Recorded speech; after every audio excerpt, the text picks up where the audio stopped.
Assalamualaikum warahmatullahi wabarakatuh. Kami dari kelompok 1 akan mempresentasikan hasil dari kelompok kami, yaitu yang berjudul Perkembangan Struktur Institusional dari Akuntansi Keuangan, Akuntansi Manajemen, dan Auditing. Next. Kelompok kami beranggotaan yang pertama ada Helmi Sylvia Ningrum dengan NIM 080. Yang kedua, Nela Nurfarida dengan NIM 099. Yang ketiga, ada Dwika Nabila dengan NIM 079. Yang keempat, ada Sinta Nuria Fajrin dengan NIM 068. Dan yang terakhir, ada Alivia Rizky Faiz Putri dengan NIM 110.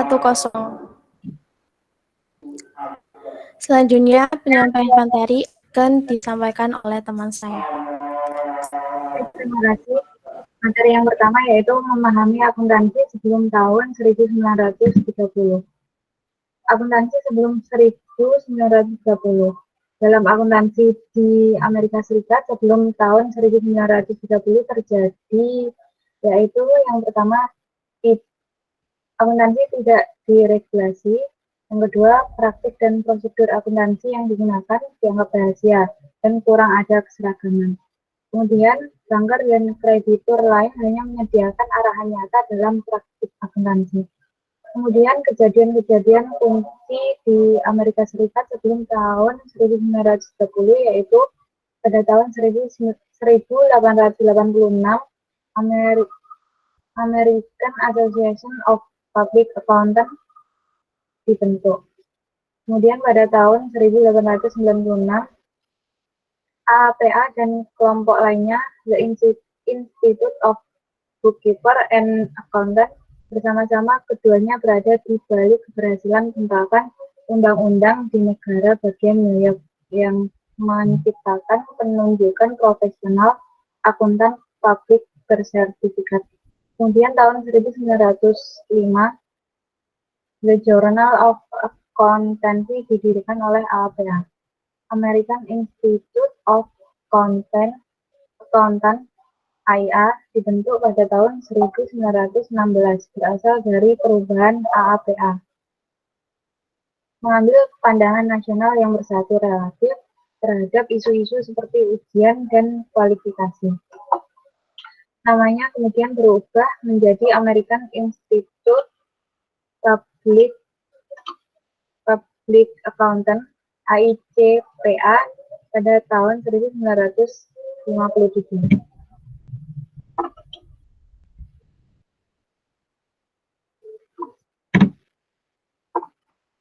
Akuntansi sebelum tahun 1930 mengalami kecelakaan pasar saham pada tahun 1929, yaitu yang pertama, investor mulai menanyakan kecukupan praktik laporan akuntansi. Yang kedua, laporan akuntansi berdasarkan praktik akuntansi yang bervariasi luas. Kemudian yang terakhir, seringkali menyesatkan. Selanjutnya akan dibawakan oleh teman saya. Silakan. Baik, terima kasih atas waktunya. Untuk selanjutnya adalah informatif, yaitu pada tahun 1930 sampai dengan 1946. Next slide. Nah, pada tahun formatif ini diakibatkan oleh goncangan besar saham. Nah, periode ini sangat mempengaruhi akuntansi di United States daripada periode-periode yang lainnya. Bisa kita lihat yang pertama ini ada pembentukan panitia yang dilakukan oleh AICPA atau American Institute of Certified Public Accountant untuk mengembangkan prinsip akuntansi. Yang kedua, melakukan kerjasama untuk mengembangkan prinsip akuntansi agar terjadi keseragaman. Dan yang ketiga, adanya konsep yang telah dibuat untuk memberikan kesempatan kepada perusahaan-perusahaan untuk memilih metode dan prosedur yang tepat yang mana terdapat dalam GAAP atau Generally Accounting Principle. Next.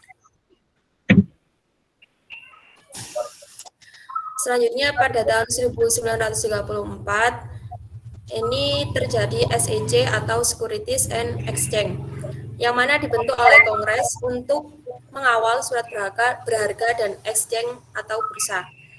Pada tahun 1934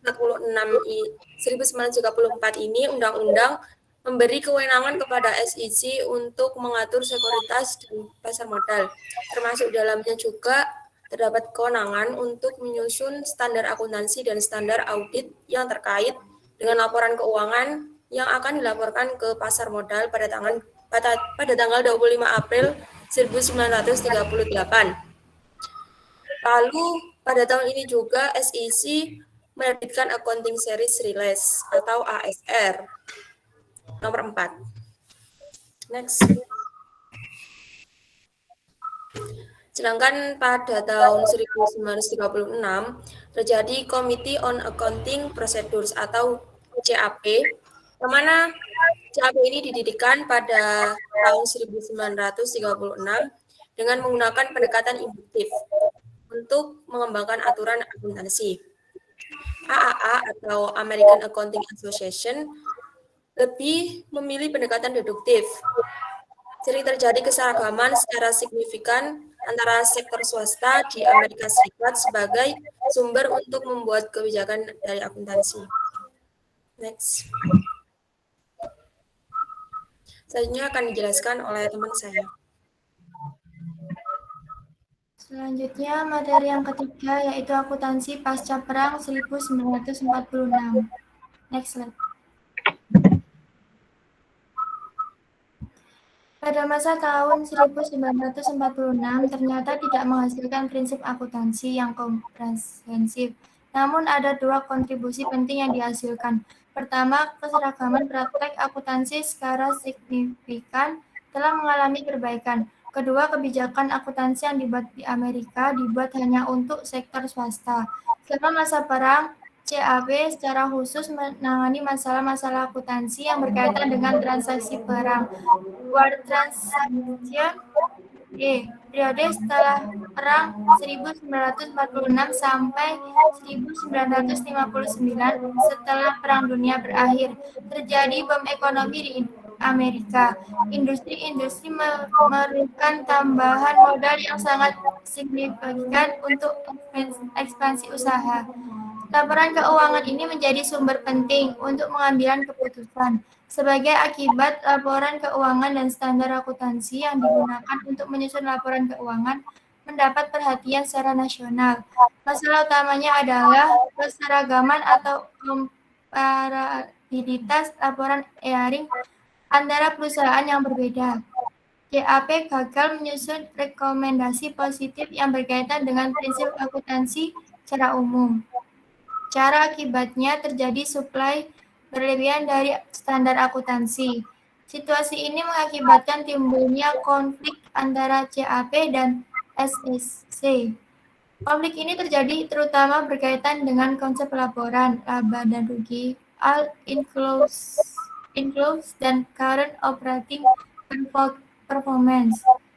Periode ini berakhir pada Komite on Accounting Procedure pada tahun 1957 sampai 1959, merupakan periode transisi pengembangan standar akuntansi di Amerika.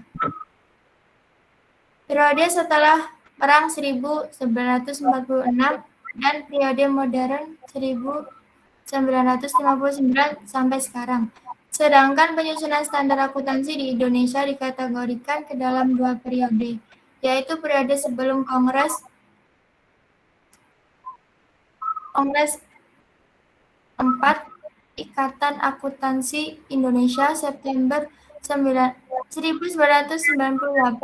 Periode setelah Kongres diputuskan perubahan mendasar dalam proses penyusunan standar akuntansi.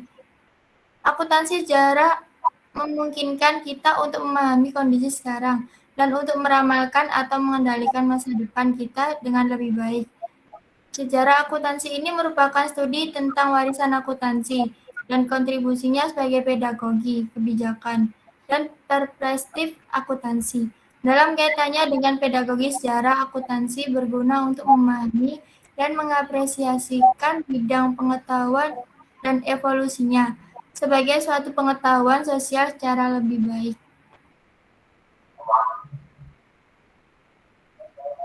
Next. Baik, terima kasih. Untuk materi yang keempat yaitu periode modern.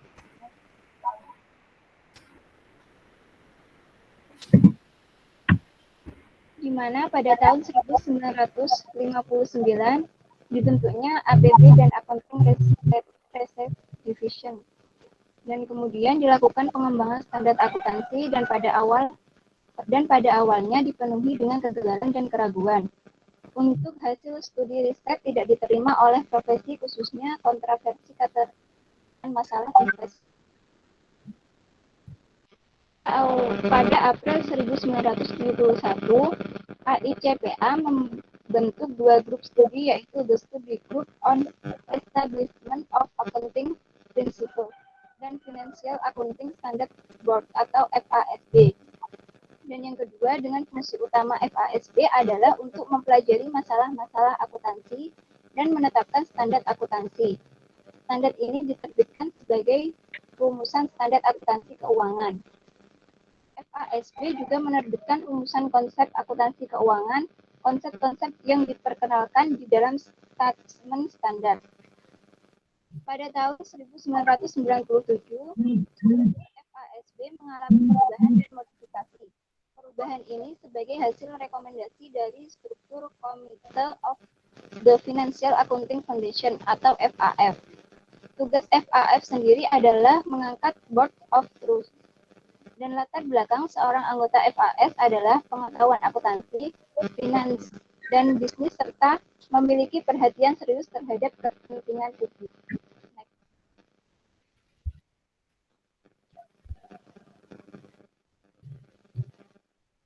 Prosedur penyusunan standar. Yang pertama yaitu melakukan identifikasi masalah. Yang kedua, membentuk task force untuk mengeksplorasi segala aspek dari masalah berupa discussion memorandum. Dan yang ketiga, menyebarkan discussion memorandum ke pihak-pihak yang berkepentingan. Dan yang keempat, melaksanakan public hearing. Kelima, menerbitkan export draft dari standar dan memintakan pendapat secara tertulis kepada semua pihak yang berkepentingan. Dan yang terakhir yaitu menerbitkan export draft baru atau final code diambil oleh Dewan FASB.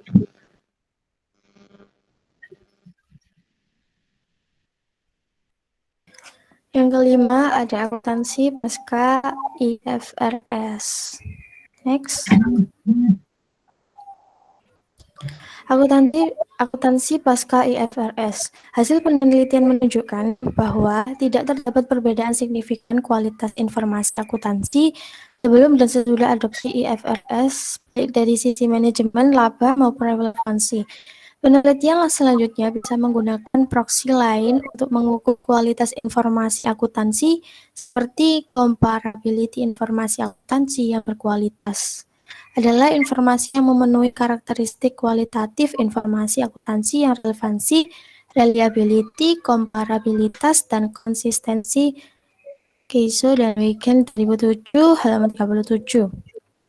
Indonesia mengadopsi IFRS pada tahun 2012. Adopsi IFRS ini merupakan salah satu upaya Indonesia untuk membuka peluang pasar modal internasional.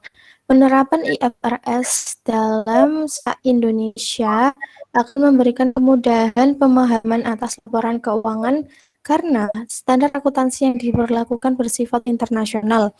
Ada manfaat yang diperoleh dari adopsi IFRS, diantaranya adalah memudahkan pemahaman atas laporan keuangan dengan standar akuntansi keuangan yang dikenal secara internasional, meningkatkan arus investasi global melalui transparansi, menurunkan biaya modal dengan membuka peluang fundraising melalui pasar modal secara global, menciptakan efisiensi penyusunan laporan keuangan.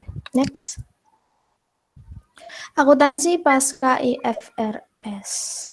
Pengadopsian IFRS di Indonesia mengalami berbagai kendala, salah satunya yaitu kurang siapnya infrastruktur seperti DSAK sebagai Financial Accounting Standard Center. DSAK adalah perumus SAK yang ada di Indonesia. Pada prakteknya, DSAK mendapatkan berbagai macam kritik. Di antaranya adalah minimnya partisipasi dari pihak-pihak yang berkepentingan dalam setiap exposure draft hearing DSAK yang baru akan diberlakukan. Next. Penerapan IFRS sebagai standar pelaporan akuntansi diharapkan mampu meningkatkan kualitas informasi akuntansi di Indonesia. Penggunaan balance sheet, approach, dan fair value dalam IFRS diharapkan mampu mengurangi praktek manajemen laba. Penggunaan balance sheet, approach, dan fair value membuat income smoothing semakin sulit untuk dilakukan.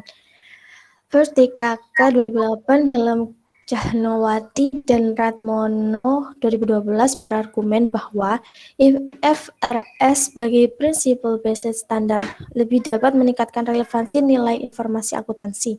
Pengukuran dengan fair value lebih dapat menggambarkan posisi dan kinerja ekonomi perusahaan sehingga sangat membantu investor dalam mengambil keputusan investasi. Next. Ya, sekian presentasi yang dapat kelompok kami berikan. Apabila ada salah kata ataupun pengucapan, mohon dimaafkan. Kami dari kelompok 1 mengucapkan terima kasih banyak atas pendengar yang mau mendengar presentasi dari kami. Kami dari kelompok 1 mengundurkan diri. Wassalamualaikum warahmatullahi wabarakatuh.